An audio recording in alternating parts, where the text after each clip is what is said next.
Здравствуйте, в эфире информационный выпуск Амшейпшара. Сегодня в выпуске. Нехватка медперсонала. Гудаутский ковид-госпиталь работает в авральном режиме. Готовы к приему туристов. В Рицинском парке проводится ремонт дорожного полотна. Хранить память и передавать историю подвига. Патриотическая акция ко Дню Победы в Великой Отечественной войне.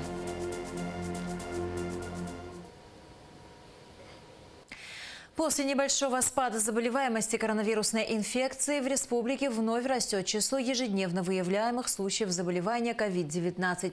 Отделение для ковид-пациентов Сухумской инфекционной больницы переполнено. В Гудаутском госпитале находится на стационарном лечении 49 человек. Есть и тяжелые больные.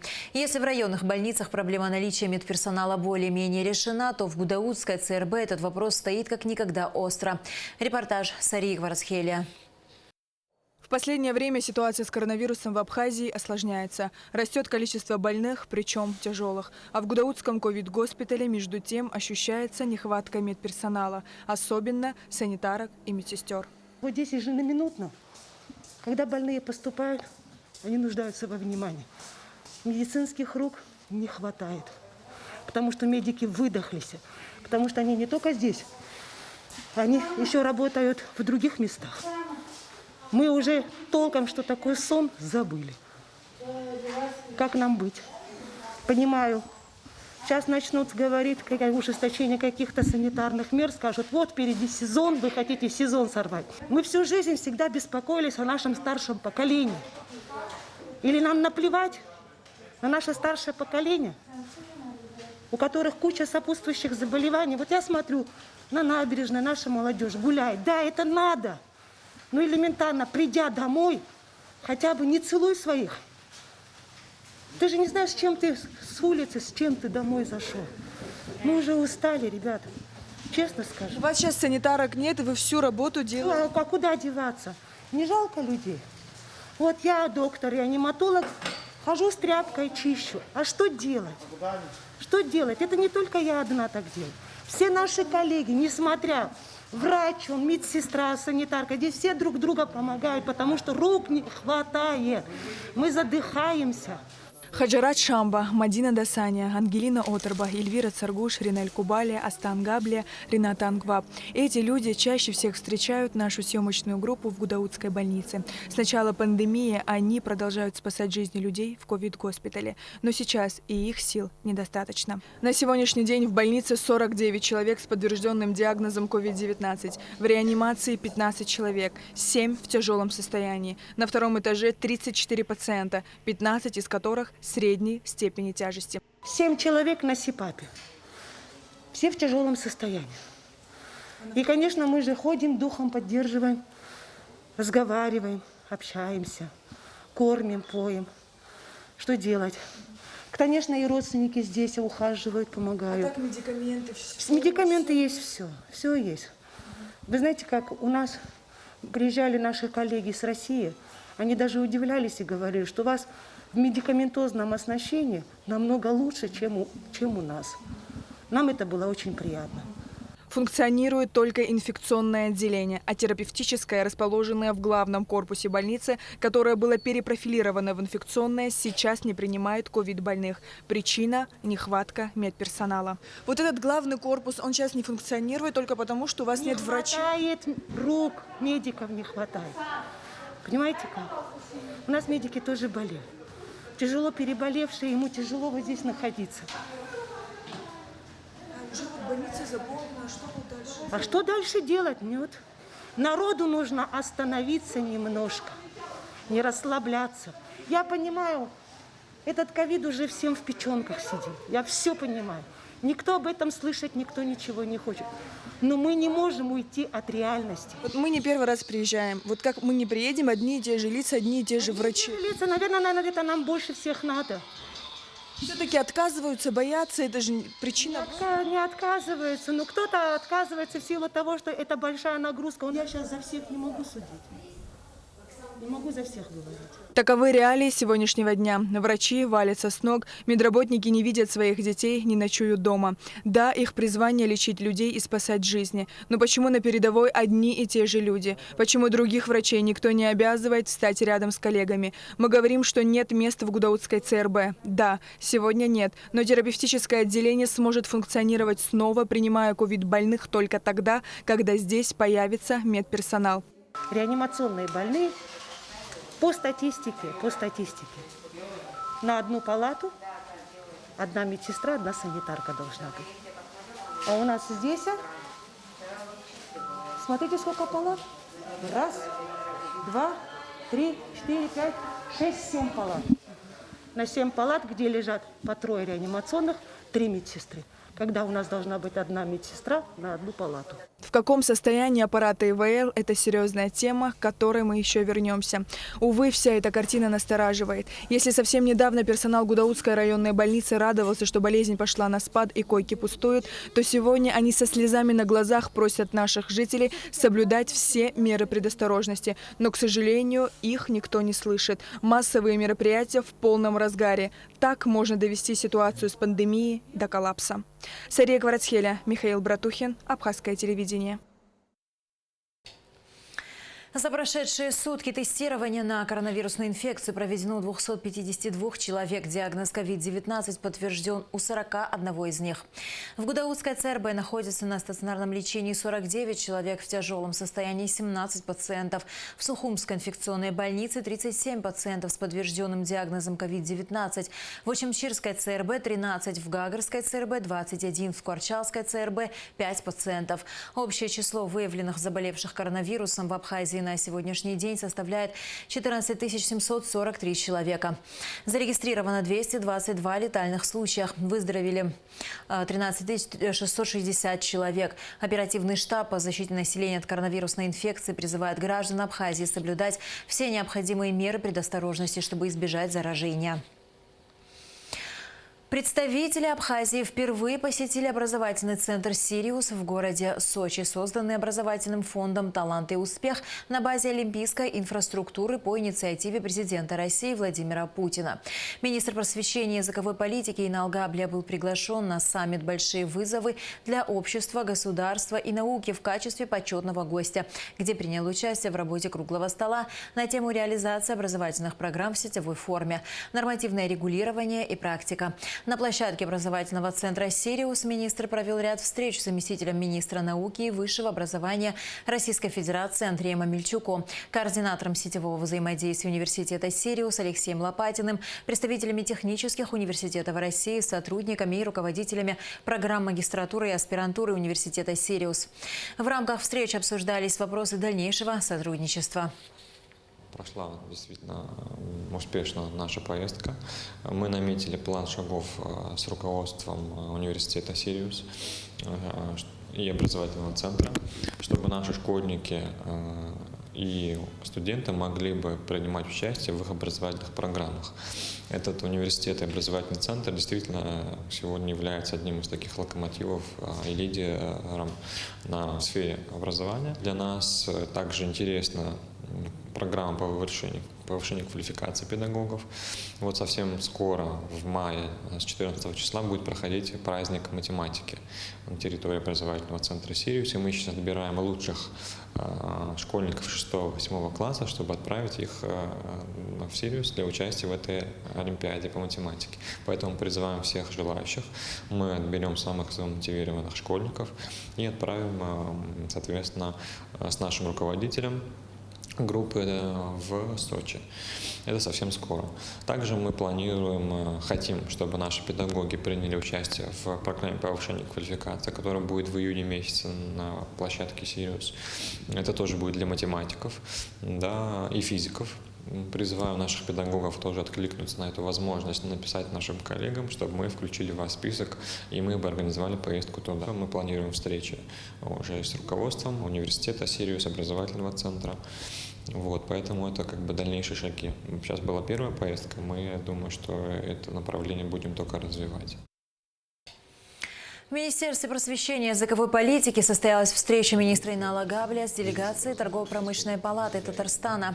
Стороны обсудили возможность взаимодействия между предпринимателями двух республик. Было отмечено, что нужно уделять внимание развитию предпринимательства в молодежной среде. Кроме того, участники встречи обсудили проект трехстороннего соглашения о сотрудничестве между торгово-промышленными палатами Абхазии и Татарстана, а также Министерством просвещения и языковой политики.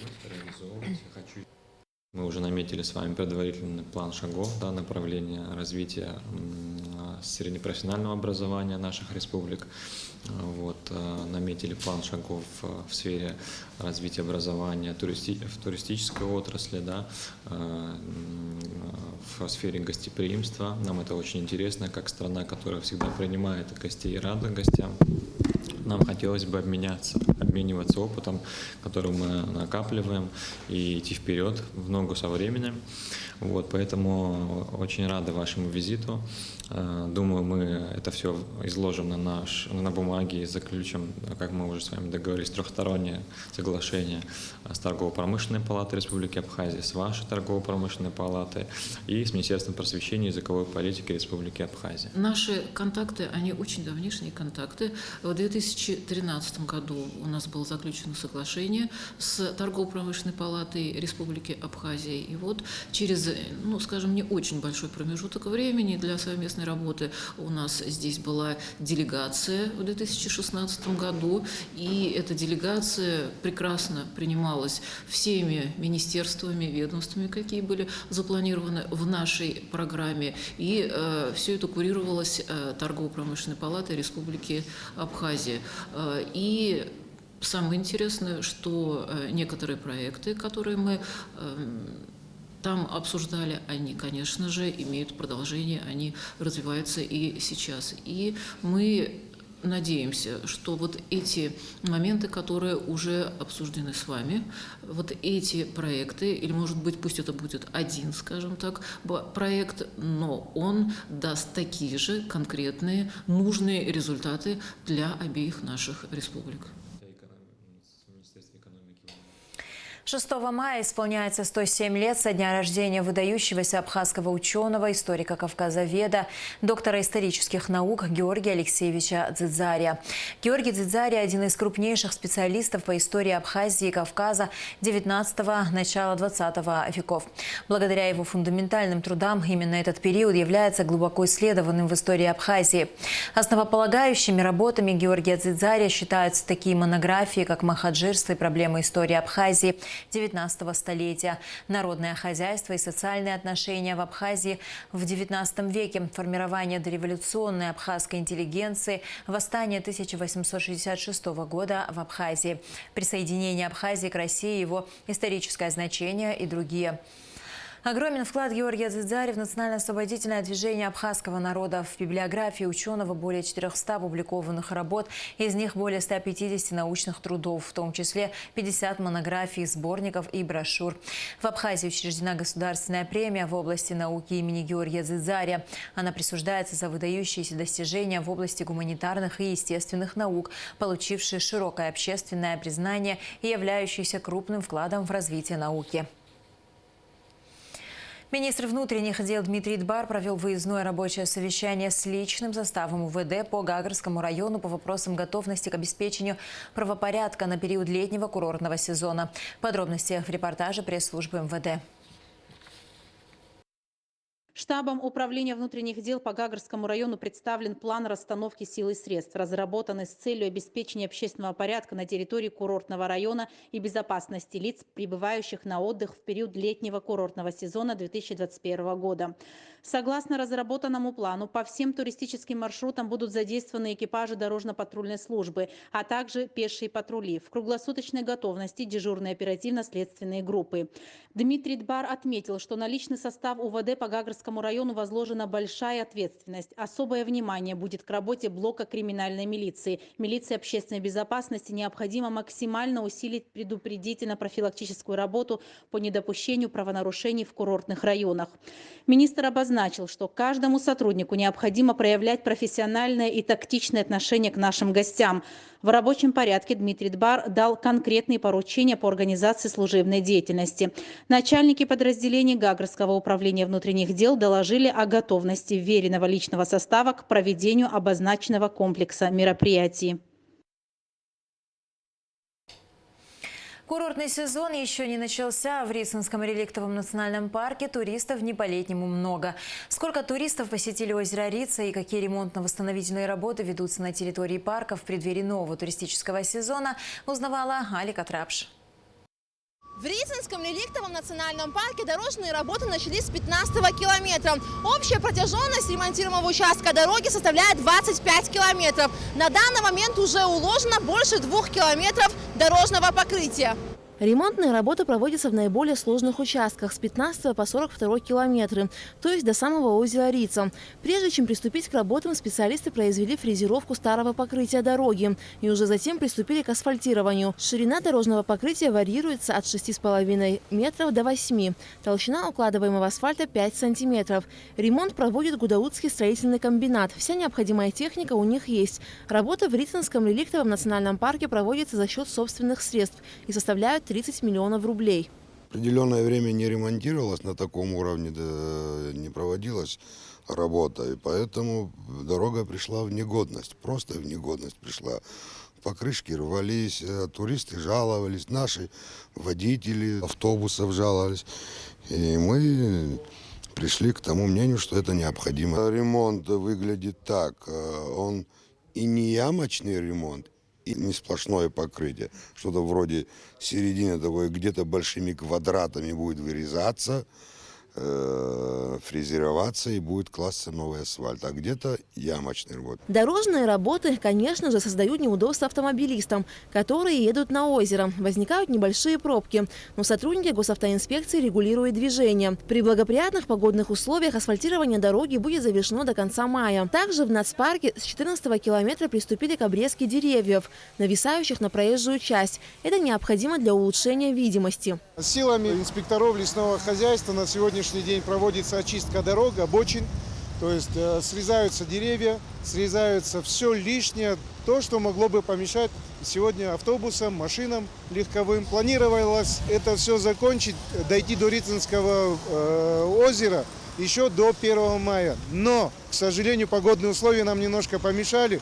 Но ничего страшного в этом нет, мы все успеем. Нельзя не заметить, что территория Рицинского реликтового национального парка преображается. Незахламленные мусором и бытовыми отходами обочины дороги свидетельствуют о том, что соблюдение чистоты на территории парка в приоритете. Более того, бордюры и стены вдоль дороги, уже много лет покрытые мхом, вычищают и моют.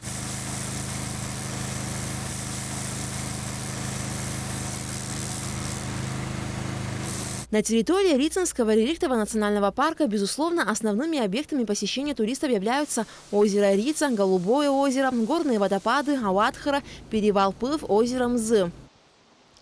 По дороге на Ауатхару на первой смотровой открывается потрясающий вид на озеро Рица. Это излюбленное место туристов. Однако сейчас въезд сюда закрыт, потому что здесь ведутся дорожные очистительные работы.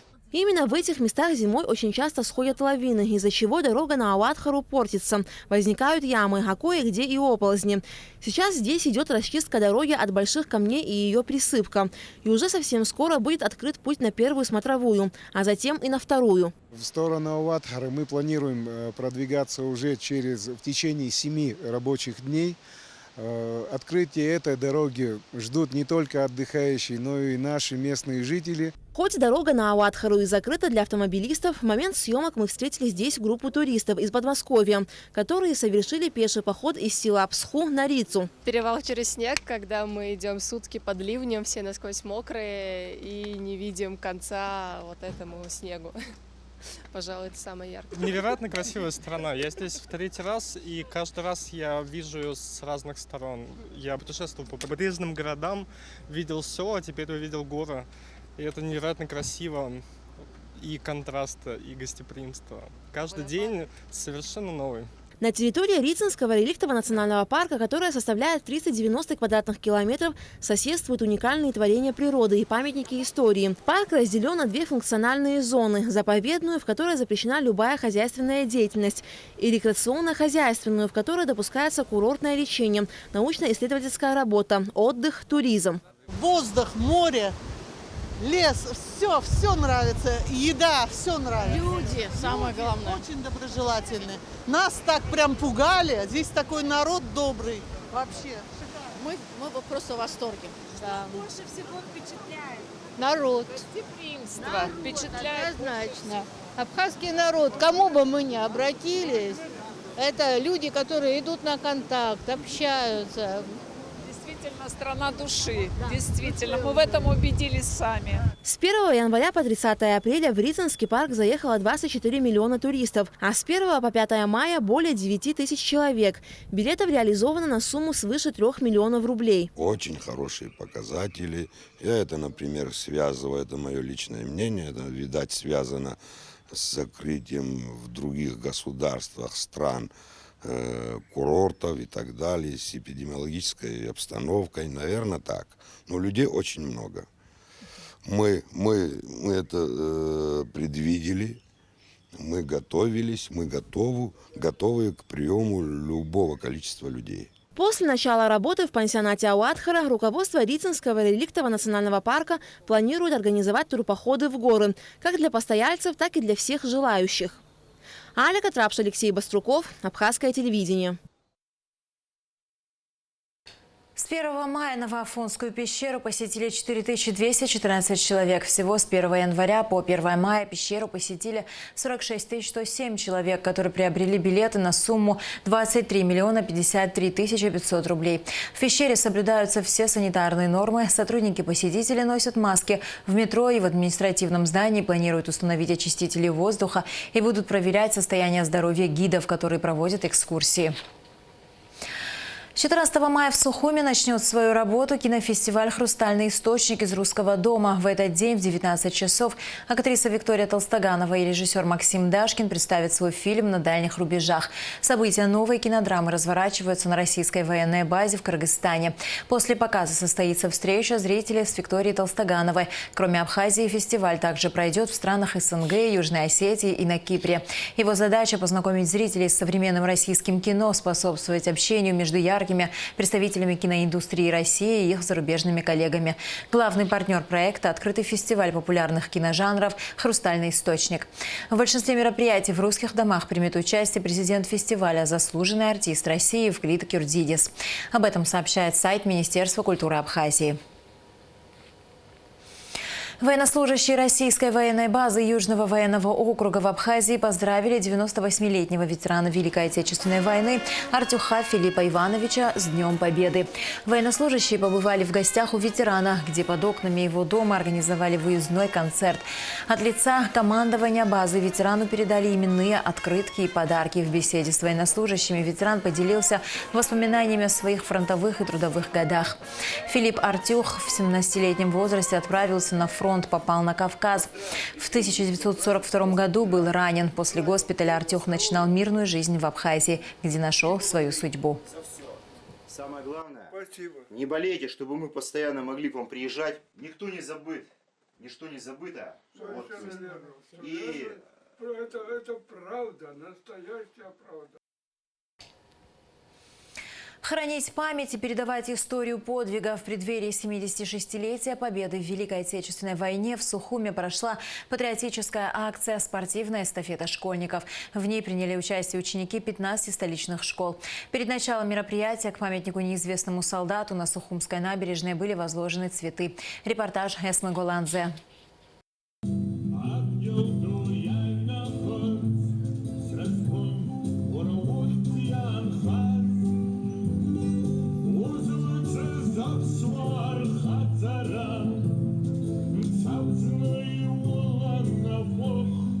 Памятник неизвестному солдату – мемориал советским воинам, которые пали в боях за Родину, но чьи имена остались неизвестными.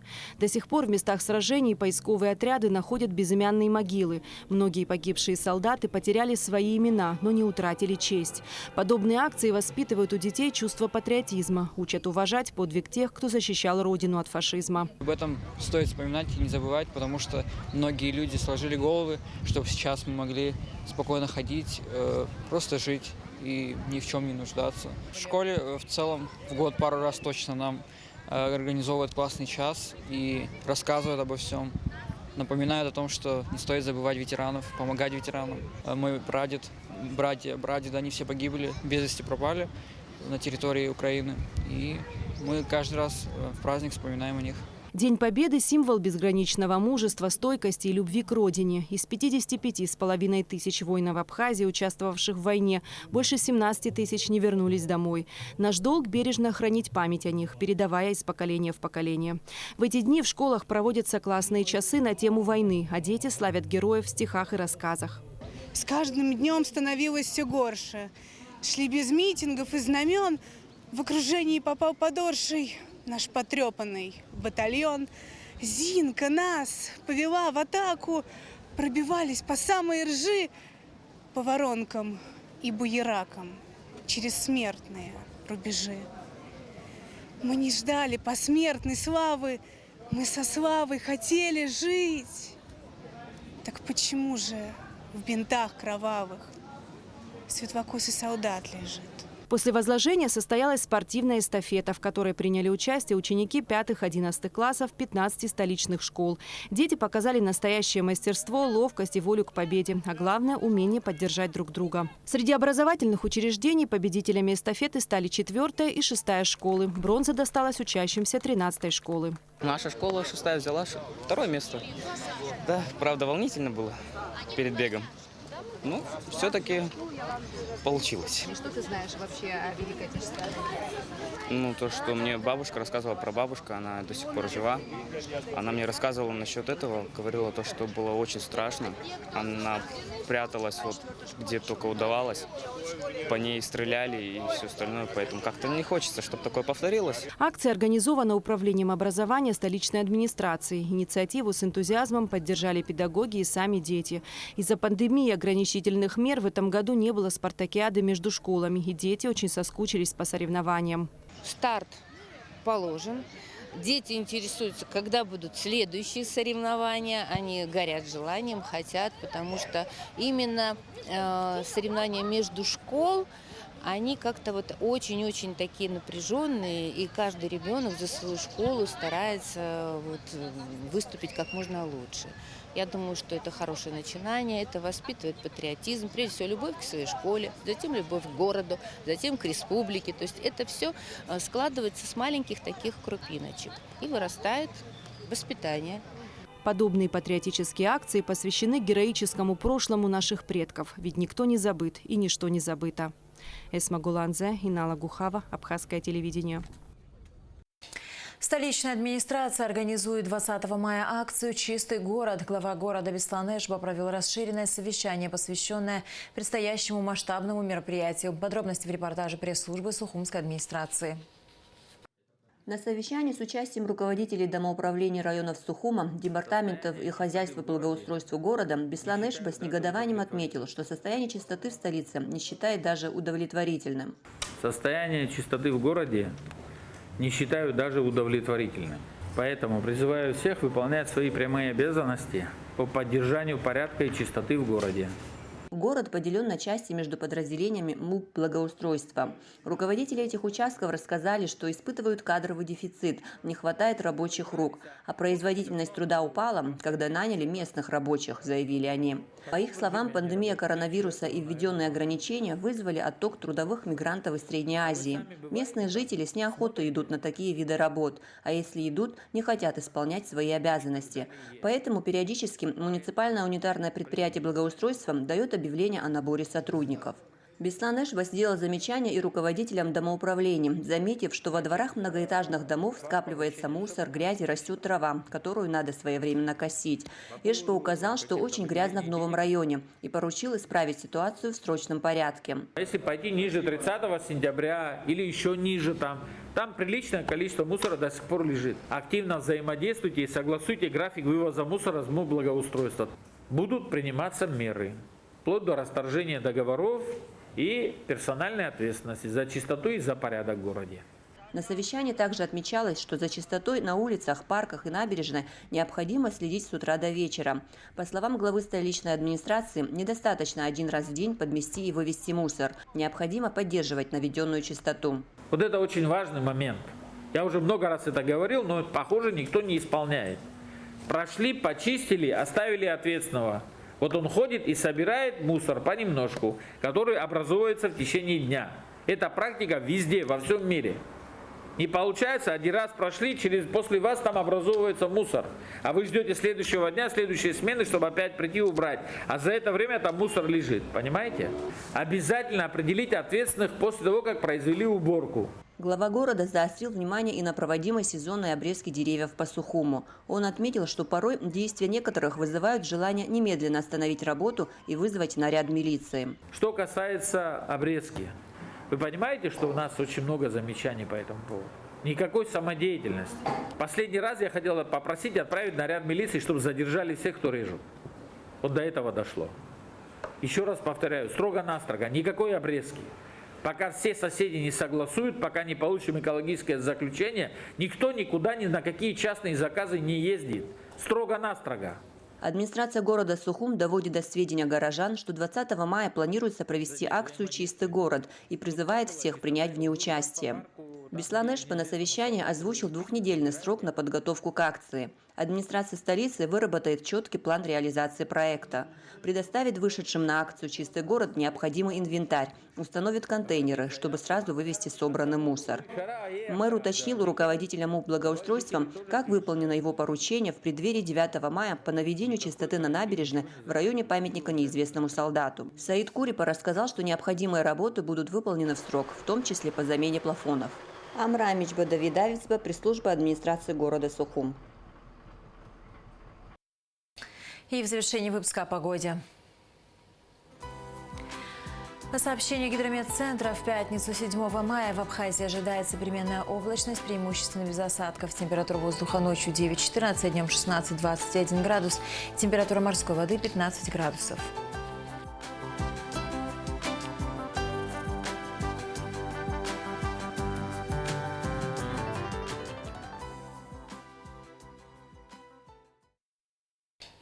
На этом наш выпуск завершен. До скорых встреч в эфире.